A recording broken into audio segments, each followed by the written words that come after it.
সুবিধাবঞ্চিত দুই জুটির বিয়ে হয়েছে মৌলভীবাজারের রাজানগরে। এই বিয়েতে ছিল রাজকীয় সব আয়োজন, খাবারের তালিকাতেও ছিল এলাহি সব ব্যবস্থা। বিয়ে পরবর্তী জীবনের জন্য এই নবদম্পতিদের উপহার হিসেবে দেওয়া হয় ঘর সাজানোর প্রয়োজনীয় সব আসবাবপত্র, সেই সাথে ভবিষ্যতে পাশে থাকার নিশ্চয়তাও প্রদান করা হয়।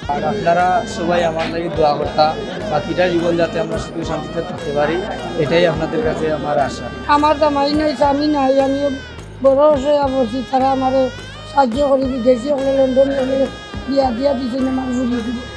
আমি বহুত করে খুশি হয়েছি। আমি অসহায়, আমি গরিব মানে কামলা করিয়া পাই, তারা গুরুজ থাকি আমার পুরী বিয়া শাদি সবকে তার বিয়া শাদি দিয়া দেয়।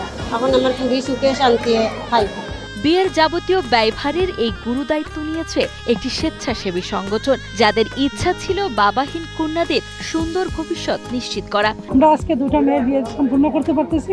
আসলে কিভাবে আনন্দ লাগতেছে আমি বাসায় আপনাদেরকে প্রকাশ করতে পারবো না।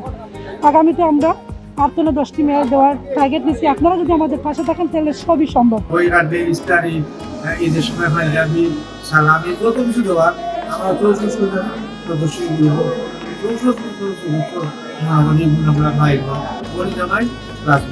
তাদের এই মহৎ কর্মকাণ্ডে আরও যোগ দেন দেশ বিদেশের দানশীল মানবিক মানুষেরা, যাদের সহযোগিতায় মৌলভীবাজার রাজনগর তারাপাশা বাজারস্থ জান্নাত কমিউনিটি সেন্টারে অনুষ্ঠিত হয় এই ব্যতিক্রমী বিয়ের। গ্রুপর ক্রিয়েটার রুজিনা পাতাইন যেটা উদ্যোগ লইয়া আমরা সব লইয়া খরচ হইন, ওটা আমার কাছে খুব ভালো লাগছে।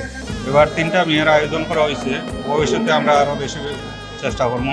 মেয়েদের লইয়া অনেক অসহায় পরিবার আছে, মাতা নাই, শুধু একটি মেয়ে বিয়া দিতে পারেন না, তারারে আমরা বিয়ার সুব্যবস্থা করছি। 3টা মেয়ে আইদের সাথে আমরা বিয়া পেলাম।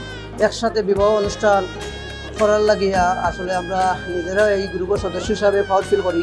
ইমন মিয়া, বনমালী, পঞ্চেশ্বর, বর, মেয়ে, রাজমা বেগম, উত্তর মহলাল, তাদের নিকা রেজিস্টার সম্পাদন করিলাম। মহারানা 3 লক্ষ টাকা ধার্যক্রমে মোহাম্মদের শর্ত অনুযায়ী কাবিল সম্পাদন করিলাম।